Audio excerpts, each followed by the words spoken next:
va pouvoir faire changer cette situation. Mais je vais... Deuxième tour de table. Madame la députée, vous avez pris assez de temps. Donc, je vous dis tout simplement qu'alors, on nous dit que le pays avance si nous, on ne veut pas aller. D'abord, ce n'est pas juste. Ce n'est pas juste que nous n'avons pas voulu participer au dialogue. Vous vous rappelez bien qu'après l'élection présidentielle de 2009, quand le premier a posé le problème du dialogue, de sa poursuite, c'est Bedreddine qui a posé une question orale au Premier ministre. Et c'est la dernière fois où le Premier ministre est venu répondre devant le Parlement sur une question orale. Et on a bien insisté sur le fait que Dakar stipulait qu'il fallait poursuivre le dialogue après les élections, quel que soit le gagnant. Et on nous avait dit que non, qu'il y a eu des élections, qu'il y a eu un président qui a été élu.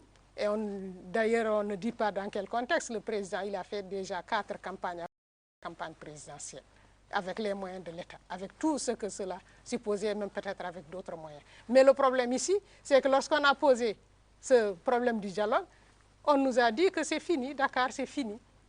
Et que là, il y a eu un président qui a été élu, qui a une majorité, il gouverne, et l'opposition, son rôle, c'est de critiquer.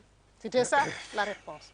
Alors, il a fallu un autre contexte, une autre situation, pour que les gens se précipitent, pour demander un dialogue, mais en réalité, c'était pour faire passer du temps.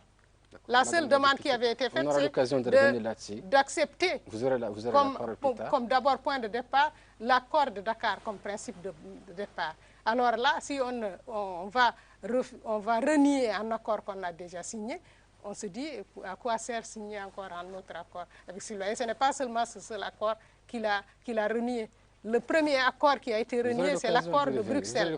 C'est l'accord de Bruxelles où, quand les militaires ont fait encore un coup d'État, ils ont pris des engagements comme quoi qu'ils vont organiser des élections, ils vont quitter la scène politique, et où Abdelaziz a trahi cet accord. Et il a trahi encore le deuxième accord de Dakar. Et il veut chercher certainement même cet accord avec les maigres résultats.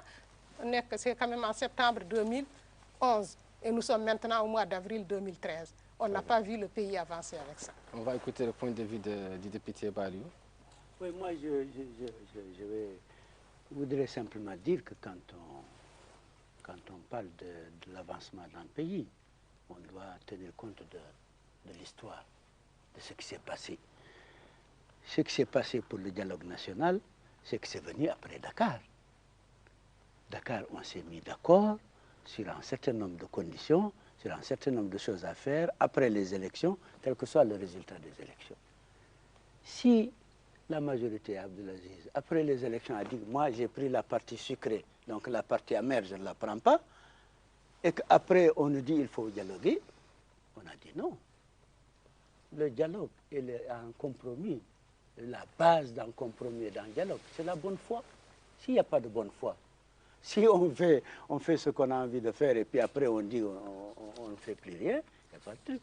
Et je rappelle que les conditions du dialogue national, pour une partie de l'opposition, c'est qu'il n'y a plus de confiance entre la majorité et l'opposition, que nous n'avons pas confiance avec Abdelaziz parce qu'il ne respecte pas les accords.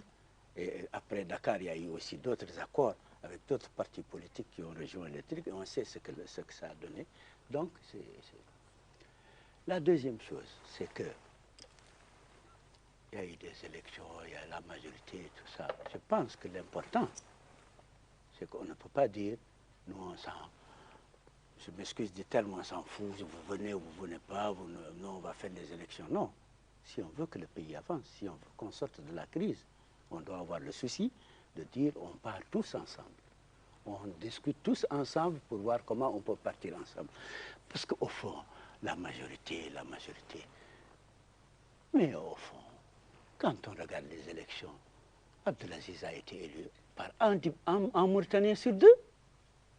En gros, le pays est divisé en 2 parties, quasiment égales, parce que c'est un Mauritanien sur 2.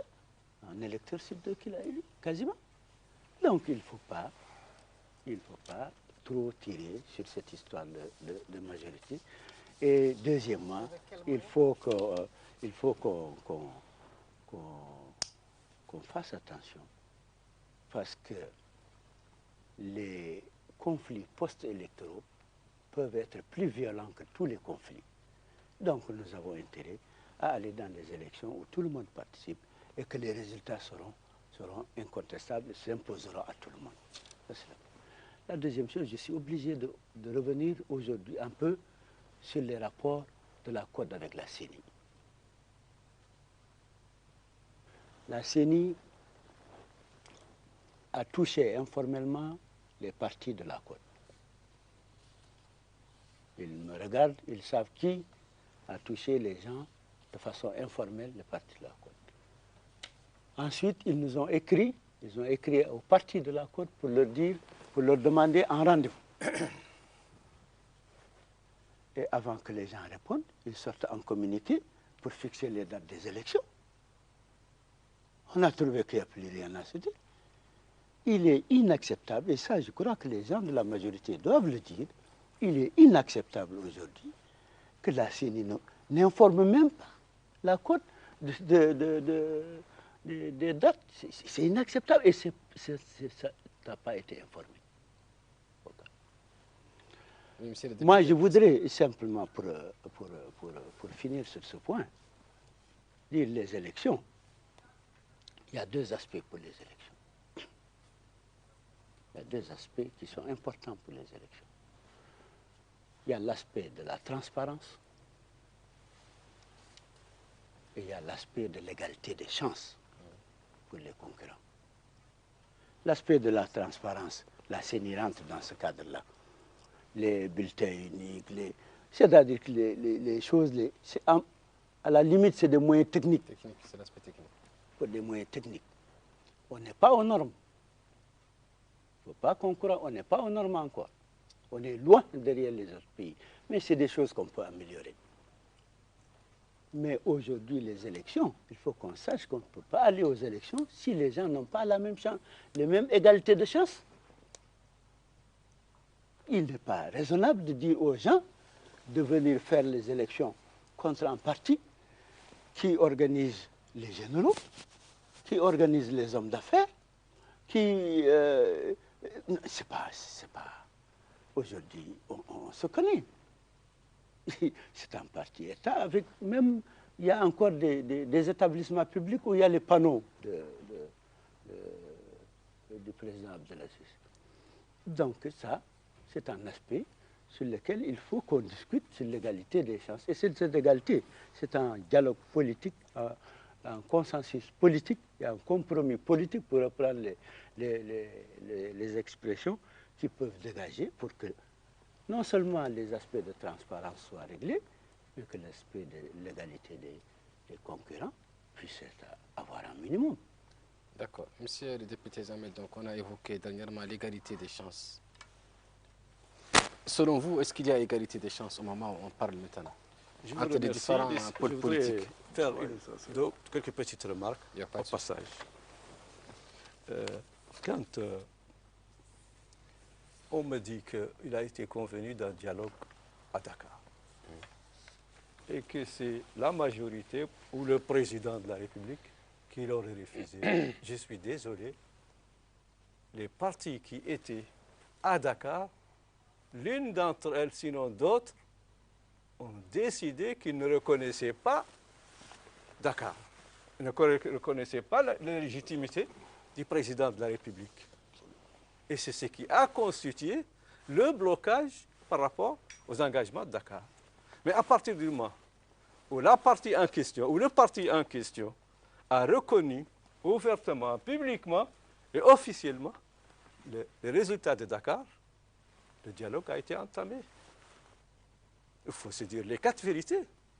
Et ce n'est pas en criant que c'est nous qui avons refusé Dakar. Non. C'est l'une de vos composantes qui a provoqué ce blocage-là. Et par le refus des résultats des élections. Et à partir du moment où on a reconnu la légitimité du président de la République, nous avons décidé qu'il y a dialogue. Et c'est à ce moment-là que vous avez refusé de participer au dialogue. Et sans Dakar, quand même. Vous avez accepté sans Dakar. Mais on a demandé un dialogue. On a dit sans Dakar ou avec Dakar. On Non, a non, dit vous un avez dit, dialogue non, non, il faut sans que ça soit clair, condition. sans Dakar, vous Nous avez avons dit un dialogue sans condition. Non, non, nous voulons des conditions. C'est-à-dire, justement. y compris Dakar et tout ce que vous voulez mettre. Non. Est-ce que tu permets. Non, non. Quand on me parle des pouvoirs du Parlement, le Parlement, par rapport au gouvernement, il y avait le Premier ministre qui venait faire un discours de politique générale, et c'est au Parlement de dégager une majorité contre lui. La grande avancée, c'est que cette situation a été inversée. Le Premier ministre vient faire chaque année son discours de politique générale. Et c'est à lui de dégager une majorité qui le soutient. S'il n'y arrive pas, son gouvernement est renvoyé. Voilà le pouvoir qui manquait au Parlement, qui lui permet de contrôler le gouvernement. Un gouvernement qui ne lui convient pas n'obtient pas une majorité en faveur du gouvernement du Premier ministre après sa déclaration de politique générale. La neutralité de l'administration. Moi, je ne comprends pas. Qu'est-ce qu'on veut dire par là? Si c'est pour ce qui est des élections, nous avons parlé de la CENI, et c'est la CENI qui chapeaute le processus électoral. Mais dans tout pays qui est installé en démocratie, il y a une majorité qui gagne, selon le dispositif institutionnel qu'il a, que ce soit un pouvoir présidentiel ou parlementaire, ou entre les deux. Et c'est ce pouvoir qui gère l'État. Mais pour amener le pays et renforcer la démocratie, on a accepté, parce que nous ne sommes pas encore suffisamment mûrs pour la démocratie, nous avons accepté qu'il y ait une structure indépendante, la CENI, indépendante, qui s'occupe des élections. Et ceci m'amène à l'égalité des chances. Où est-ce que vous voyez un pays où, de notre, disons, environnement, où l'égalité des chances n'est pas garantie par l'existence d'une structure indépendante qui supervise et qui n'a rien à voir, mais qui n'est pas sous l'autorité du gouvernement? C'est le cas de la CENI. Mais on ne va pas me dire que parce que nous allons faire des élections, qu'un pouvoir élu, démocratiquement, disposant d'une majorité suffisamment large au niveau du Parlement, qu'il doit se mettre dans une situation de crise, c'est-à-dire prendre des dispositions pour créer un processus et se dégager de sa responsabilité. Il n'a pas le droit d'abandonner sa responsabilité. Il a été élu pour gérer le pays et il n'a pas le droit de l'abandonner.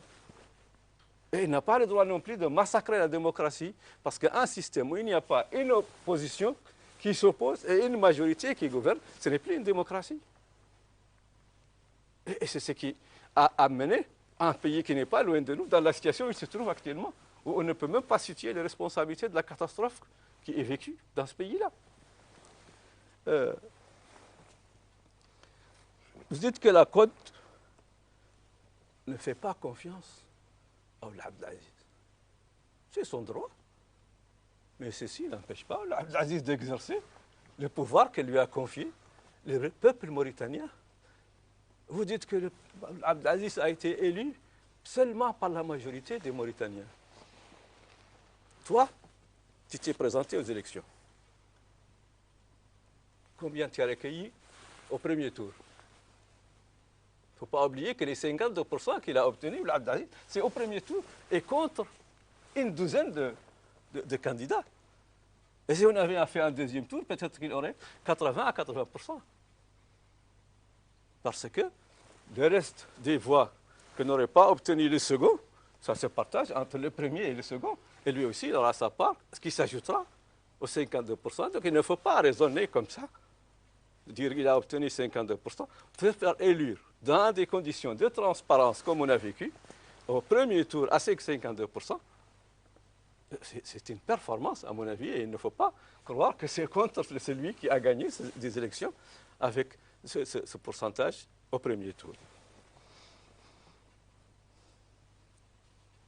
Une fois encore, je n'ai pas dit que vous veniez ou ne veniez pas. Non, j'ai dit que ce que nous souhaitons, nous prions tous que les élections qui vont arriver, qu'elles se fassent de toutes les parties, y compris ceux de la côte.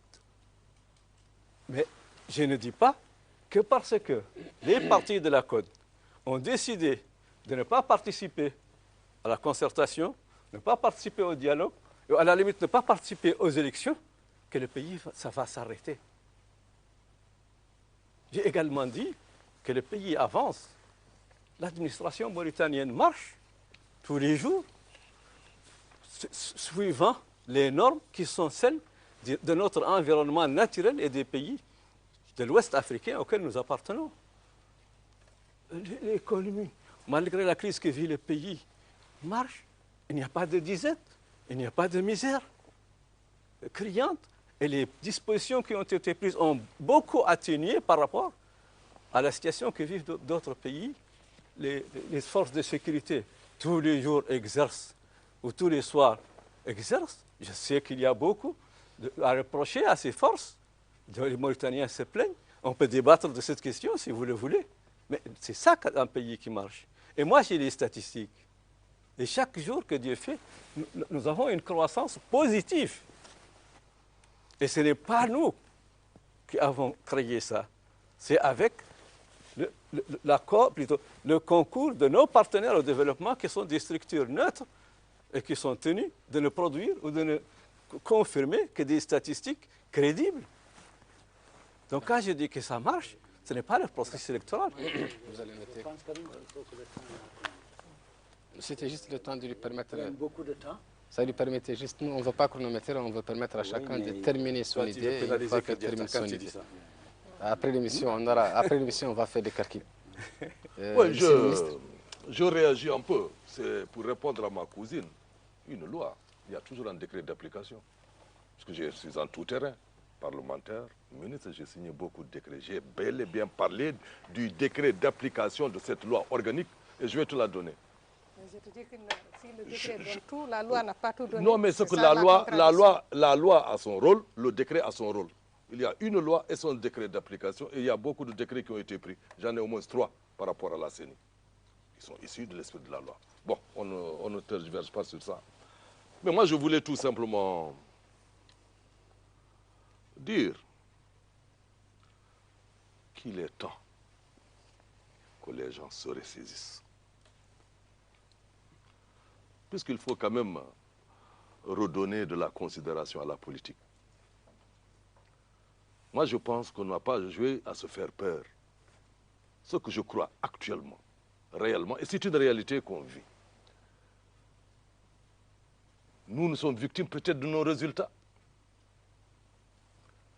Les résultats du gouvernement, les résultats du président. Qu'on le veuille ou non aujourd'hui, la Mauritanie, le peuple est avec le président de la République. S'il y a des contestations, peut-être c'est au niveau de l'élite. Et les dernières élections, moi quand on me parle de non-transport, moi je n'ai pas voté pour Mohamed Abdelaziz. Mais je l'ai dévancé chez moi. Cela dénote qu'il n'y a pas de trucage dans ce que les gens se disent. Non, non, je m'inscris en faux contre ça. Les élections passées ont été d'une transparence claire, nette et précise. Et la Côte n'a obtenu que 24%, je dis bien, parce que je réponds à M. Ba Alioubra, qui a dit que le président n'a été élu qu'à 52%. Toute la Côte n'a obtenu que 24%. Le reste, c'est les candidats des partis de la majorité.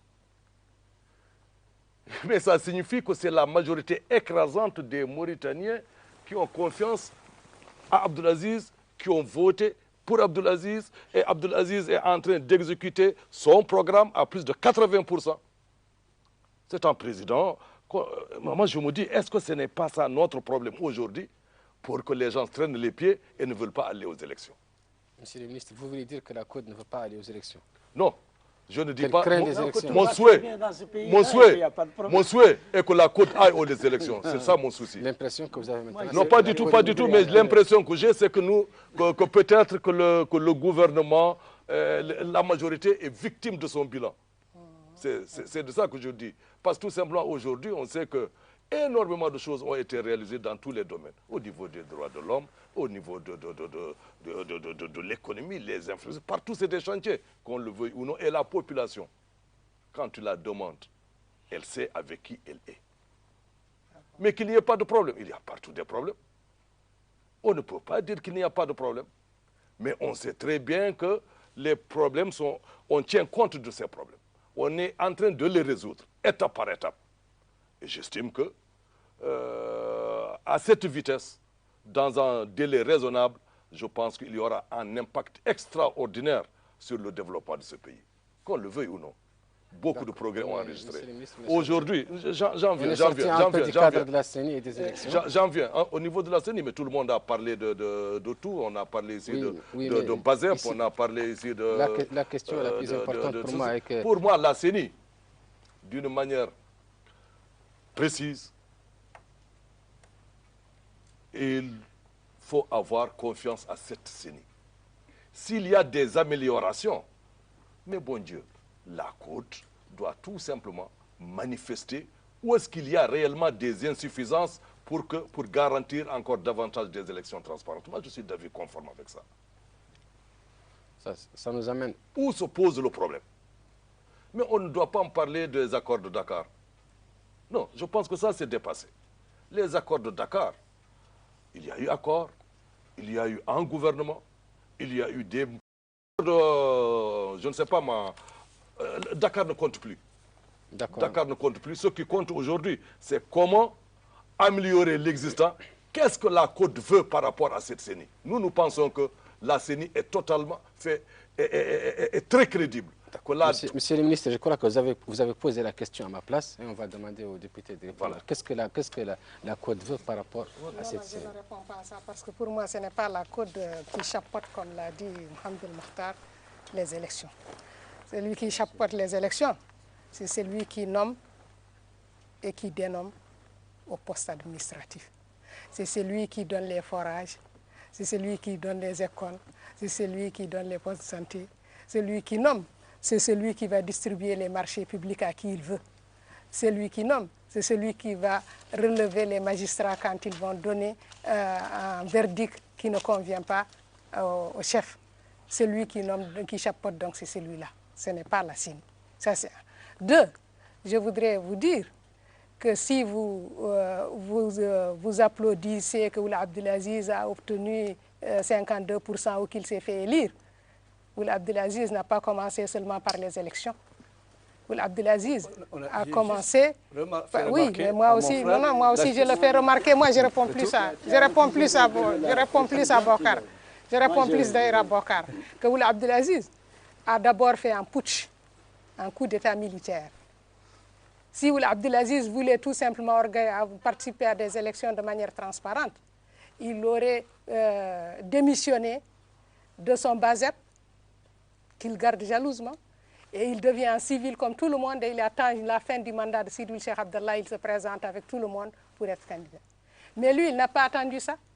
Il a fait un coup d'État contre Sidi Cheikh Abdallah, le seul président que la Mauritanie a eu à élire de manière démocratique. Et vous vous rappelez des élections de 2007, comment une élection qui au moins avait quelques aspects de transparence, pas d'équité, mais au moins de transparence, où le candidat qu'ils ont soutenu a eu 24% au premier tour et il a fallu un deuxième tour. Ould Abdelaziz, vous savez bien comment il a eu à passer les élections. Et je vous rappelle, Mohamed El-Mokhtar, pourquoi, au niveau du Parlement mauritanien, quelques mois avant le coup d'État, nous avons voté la ratification d'une convention de l'Union africaine qui interdisait désormais à tout celui qui prend le pouvoir de manière anticonstitutionnelle de ne pas pouvoir se présenter aux élections. Et on a empêché à tous les autres, ça a été une règle, que d'empêcher à celui qui prend le pouvoir par la force de pouvoir participer aux élections. Mais parce que s'il le fait par la force, il va aussi s'imposer par la force. Le reste, c'est du maquillage. Ce ne sont pas des élections. Donc, Ould Abdelaziz, ne prenez pas son commencement à partir des élections, commencez à partir de son putsch, de son coup d'État. C'est ça qui l'a instauré au pouvoir et c'est ça qui le maintient au pouvoir. Et si vous nous dites qu'il est victime ou que vous êtes victime de vos résultats, alors aujourd'hui, à l'heure où nous parlons, je crois que vous êtes victime plutôt d'autre chose. Vous êtes victime plutôt de ces scandales qui sont là devant nous depuis octobre 2013 plutôt 2012 jusqu'à maintenant. Alors nous devons nous poser la question dans quel système nous nous trouvons. Parce qu'avant, nous avons pensé jusque-là que nous avions affaire à un régime militaire déguisé en démocratie et que nous combattions de manière avec les moyens traditionnels dont nous disposons. Or, aujourd'hui, vous avez en face de vous un président qui est taxé d'être au moins quelqu'un qui est lié à une mafia. Alors, et ça, ces révélations qui sont sorties dans la presse nous disent que c'est depuis 2006, alors qu'il était commandant du BASEP. Et ces révélations qui sortent aujourd'hui nous mettent dans une situation où on est en mesure de nous poser des questions, ce qu'est ce pays aujourd'hui. Même la croissance dont on nous parle, même les fonds de la Banque centrale, ces devises et tout cela sont remis en cause et en doute par ces scandales. Et je ne parle pas de la crise de moralité qui existe. Et je ne parle pas de ces dilapidations des fonds publics. Avec quoi Ould Abdelaziz faisait ses campagnes. On se pose aujourd'hui des questions. D'ailleurs, nous pensions que c'était tout simplement avec les maigres moyens de la Mauritanie. Mais on se pose aujourd'hui des questions. Est-ce qu'en réalité, il n'y a pas d'autres ressources qui viennent d'ailleurs et qui ont été utilisées dans cette campagne et qui seront certainement utilisées même dans les prochaines élections? Donc, il ne faut pas se bomber le torse et nous dire que nous sommes victimes de nos réalisations. Nous sommes aujourd'hui dans une situation où nous avons peur pour le pays. Et en tout cas, ce que nous demandons, c'est qu'il y ait un moyen de pouvoir nous édifier sur ce qu'on est en train de dire aujourd'hui. Vous savez qu'ailleurs, les scandales, quand il y a quelque chose qui émane de la presse, c'est des investigations. C'est un juge qui se saisit et qui mène ses enquêtes et qui élucide des questions.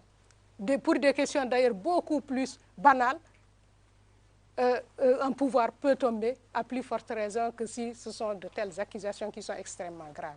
Maintenant, pour revenir aux élections, moi je suis étonnée qu'on nous dise que les élections, que nous ne voulons pas participer aux élections. Mais qui a empêché aux élections d'ailleurs de se dérouler? Il faut que vous vous posiez la question, qui est responsable aujourd'hui de ce retard dans les élections? C'est le pouvoir en place. Ce pouvoir en place qui, depuis l'élection de Ould Abdelaziz, a commencé par d'abord déstructurer l'état civil mauritanien. L'organisation des élections, ce n'est pas la CENI, mais c'est d'abord un état civil. Où est cet état civil? N'est-ce pas que quand, après l'élection de Ould Abdelaziz, que la première chose qui a été faite, c'est qu'on a dit que l'état civil qui existait, et c'est le ministre de l'Intérieur qui le dit, et Yeddali, vous pouvez le vérifier dans les enregistrements de l'Assemblée qui sont dans les archives de la télé, que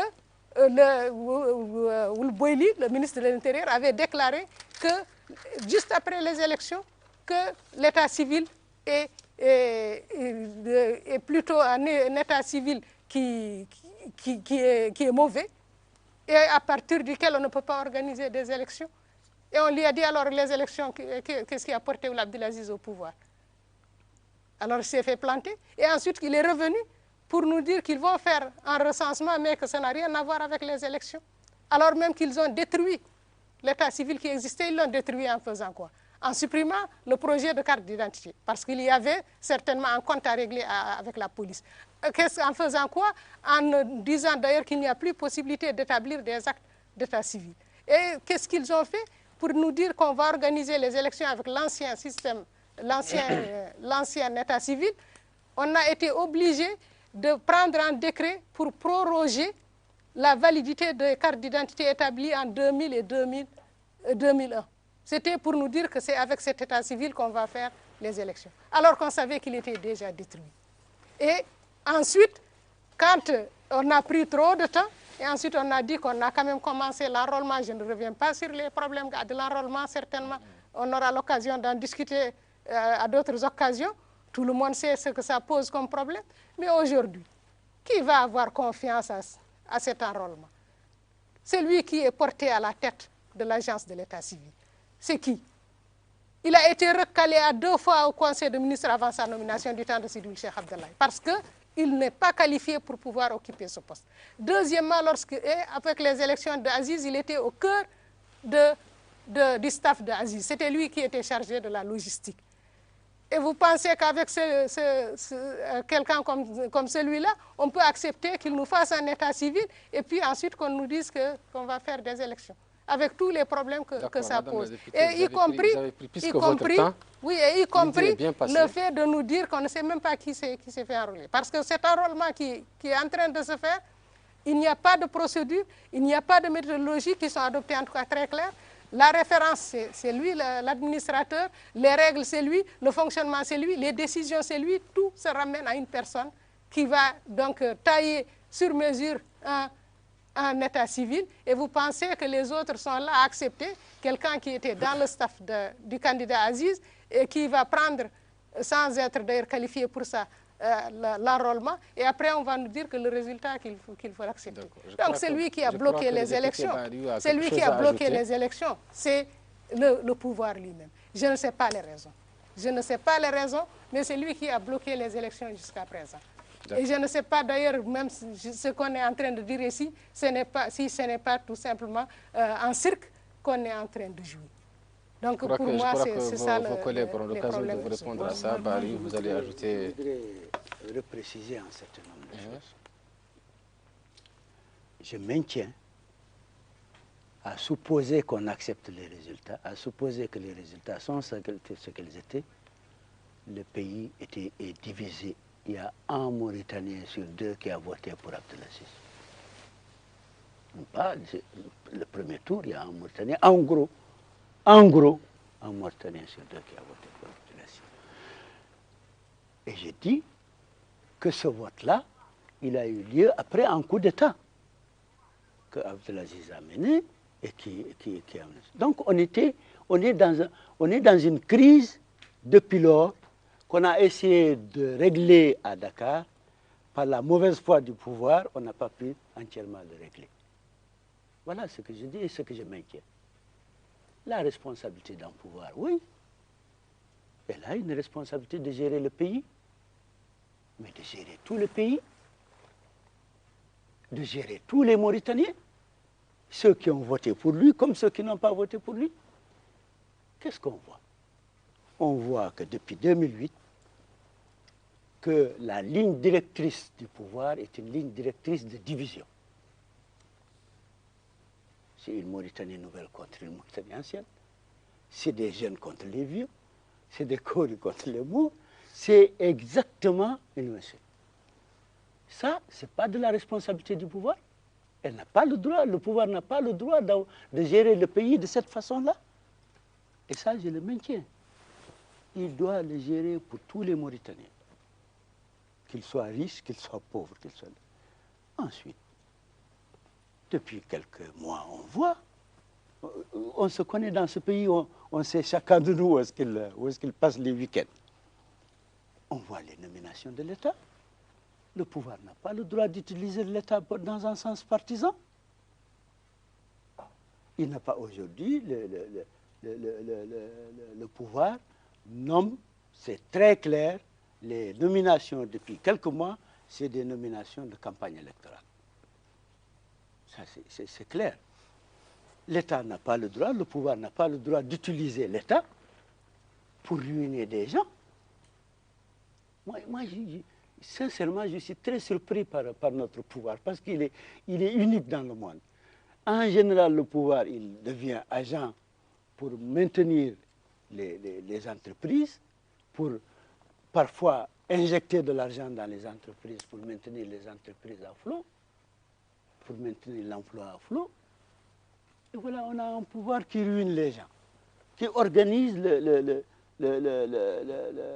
la faillite d'établissement. Et on dit non, on dit non, on est bien. Non, vous n'êtes pas bien.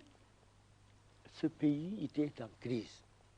Si on ne part pas de ce fait-là, on ne va pas avancer. On va faire du surplace. On a les moyens du média de l'État, on fait un peu de la propagande et de la communication, mais on n'avance pas. Et sur ce plan-là, Je crois qu'il faut qu'on se dise la vérité. Et pour se dire la vérité, il faut qu'on parte du fait que les élections seront un moyen de sortir de la crise. Ça, c'est clair. Mais il faut que ce soit des élections inclusives, auxquelles tout le monde participe, et que la transparence soit de rigueur et qu'il y ait un minimum d'égalité de chance entre les gens. Aujourd'hui, on sait qu'il n'y a pas photo. Il n'y a pas photo entre un parti État, qui utilise les moyens de l'État, qui utilise l'appareil d'État, qui relève même des gens parce qu'ils sont soupçonnés plus ou moins avoir soutenu ou avoir eu des propos qui ne sont pas dans l'ordre on ne peut pas continuer comme ça. Il faut qu'on se ressaisisse, c'est vrai, mais je crois que c'est plutôt du côté de la majorité qu'il faut voir cette attitude et qu'on dise ensemble que nous devons sortir de cette crise dans laquelle on est depuis 2008, qu'on sorte de cette crise par un dialogue sincère et un consensus entre l'ensemble des acteurs politiques. Très bien. Je crois que M. Ali, vous avez évoqué deux grandes idées. L'essentiel est qu'on sorte de la situation dans laquelle on est et avec des élections qui sont un moyen de nous aider à sortir de la situation dans laquelle nous sommes. N'est-ce pas, monsieur le député? Qu'est-ce que vous en pensez? Écoutez, le meilleur moyen de sortir de la situation actuelle, ce sont des élections. La CENI a déjà fixé un délai pour les élections, une date le 1er et le 15, je crois que c'est un peu ça. Ah non, mais sur les dates, nous, ça ne nous engage pas, hein, les dates de la CENI, parce que la CENI, ce n'est pas notre CENI. Il ne faut pas, c'est pas notre CENI. On parle de la CENI qui a été mise en place actuellement. Ah bah oui, celle-là ne nous engage pas. Hein. Je crois que vous aurez encore largement le temps de Je suis pour un peu finir. étonné par certains propos sur lesquels je voudrais revenir. On nous dit qu'il ne peut pas y avoir transparence ou égalité de chance quand c'est l'État qui gère les forages, qui gère ceci, qui gère là. Non, non. Mais dans tous les pays du monde, c'est ceux qui sont au pouvoir qui gèrent le budget de l'État, qui décident des programmes, qui les font exécuter. Dans tous les pays du monde. Il n'y a pas un pays où les travaux de l'État, où les... Non, on ne les conditionne pas. On ne les conditionne pas à une appartenance on les politique. Pas, Kadiata. Quand on ouvre un collège, ton fils y est, mon fils aussi. Non, quand on fait un un forage chef, dans la zone de Bababé, tous les chef. gens de Bababé vont... Non. Dites-moi, on a ouvert un forage et on a interdit à des Mauritaniens. Mais vous allez on a ouvert une école, on a ouvert un hôpital et on a interdit. C'est ça ça le rôle de l'État. Mais c'est à l'État de gérer les moyens des publics. militants se fait par ces Madame trois la qui est partisan. il ne faut pas interrompre votre C'est là collègue. où on n'est pas d'accord. Nous, notre conception, qu'en démocratie, et la démocratie est le meilleur des pouvoirs qu'on ait déjà testé, c'est qu'il y a une majorité qui gouverne et une opposition qui s'oppose. Malheureusement, vous ne voulez pas accepter ce système-là. Vous voulez être de l'opposition et participer au pouvoir. Ce n'est pas possible. Et c'est un crime contre la démocratie. Mohamed, on n'a pas demandé ça. Il ne faut pas nous faire dire ce qu'on n'a pas dit. Laisse-moi. Hein? Laisse-moi, je connais ce que vous dites. Est-ce qu'on a dit qu'on veut aller au pouvoir? Vous demandez une transition, un gouvernement d'union Mais nationale. oui, Non, mais ça, c'est mais pas parce qu'il rien. Il y a un Parce que- pouvoir parce que élu le président est démocratiquement qui disqualifié. gère ce pays et n'a qu'à gérer le pays. Parce qu'il est Demandez- disqualifié, mais- à Excusez-moi, gérer. madame. Demandez toute la transparence que vous voulez, toutes les conditions que vous voulez pour que nous allions à des élections. Mais ne dites pas à un pouvoir, dégage de ta responsabilité et laisse-nous partager avec toi cette responsabilité, laisse-nous gérer avec toi. Ce n'est pas, c'est pas dans le langage de la démocratie, ça. Ce n'est pas dans la mentalité des gens qui veulent la démocratie. Comprenez bien ça. Mais laissez-moi terminer. Ne me provoquez pas, s'il vous plaît. Pour ce qui est de l'état civil, nous avons vécu cet état civil au moment des dernières élections législatives et municipales. Et comme vous le savez, c'est 30% des Mauritaniens en âge d'aller aux élections qui n'ont pas pu voter, faute d'état civil. Parce qu'ils ont atteint la majorité, ils ont voulu faire des cartes d'identité, ils n'ont pas pu. Parce que leur carte d'identité a été... Quelle élection? Comment? Quelle L'élection législative à laquelle tu as été 2006. 2006. C'était bloqué déjà. Parce que les équipements, et d'ailleurs le décret qui a prévu ça, le dit, sont périmés, ne peuvent plus avancer au-delà. Les Mauritaniens, en 2006, il y en a près de 30% qui n'ont pas pu voter parce qu'ils n'avaient pas d'état civil, ou parce qu'ils avaient perdu leur état civil, ou parce qu'ils étaient arrivés à la majorité et ne pouvaient pas avoir d'état civil. Et ce n'est pas normal. Les Mauritaniens, tous, je dis bien tous, ont le droit d'avoir un état civil qui leur permet de voter. Et c'est pourquoi on s'est orienté vers cet enrôlement que nous vivons aujourd'hui. Quand vous me dites que celui qui s'occupe de l'enrôlement décide de tout, non, il y a un conseil qui le suit, mais il est comme tout gérant d'une structure. Il a son conseil qui le suit, qui oriente, qui contrôle, et lui, il exécute.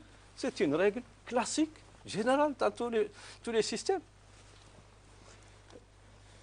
Et l'enrôlement obéit à des procédures précises qui sont appliquées à Basknou, qui sont appliquées à Oujef, qui sont appliquées à Bababé, qui sont appliquées à Mbaye. Ce sont les mêmes procédures et celui qui y déroge parmi les équipes qui sont ça est sanctionné. Quand on me dit qu'il n'y a pas de procédure pour l'enrôlement, je suis désolé, mais c'est qu'on ne s'est pas beaucoup intéressé à l'enrôlement. On a voulu tout simplement le taxer en mal et puis c'est tout. Je reviens sur les élections. Mohamed El Abdelaziz, candidat à la présidence, a recueilli 52% au premier tour. Au premier tour. Quand on regarde notre environnement, les présidents de notre environnement, ils arrivent à peine à 30% au premier tour. Et ils gagnent à 60-65% au deuxième tour. Mais je crois que dire qu'il a gagné à 52% sans dire que c'est au premier tour et contre plus d'une dizaine de candidats, c'est un peu tronquer la réalité, la vérité. Je n'ai pas compris quand on me dit que le pouvoir ne gère pas tous les Mauritaniens. Pour moi, ne pas gérer tous les Mauritaniens, c'est faire un forage, le donner à certains et priver d'autres. Ouvrir une école et dire à certains du village, vous pouvez, vous ne pouvez pas. Faire une route et dire ne passe que ceux qui sont avec moi. C'est ça, faire la distinction entre les Mauritaniens. On va te répondre. Quand on me dit que les nominations, mais tous les pouvoirs du monde, quels qu'ils soient, nomment ceux à qui ils font confiance. Et la Constitution, depuis toujours, est précise que le pouvoir exécutif, en l'occurrence le président de la République, nomme aux hautes fonctions de l'État. Ça, c'est un article depuis toujours. Donc, je suis étonné quand on me dit qu'on nomme ceci, cela, et on nomme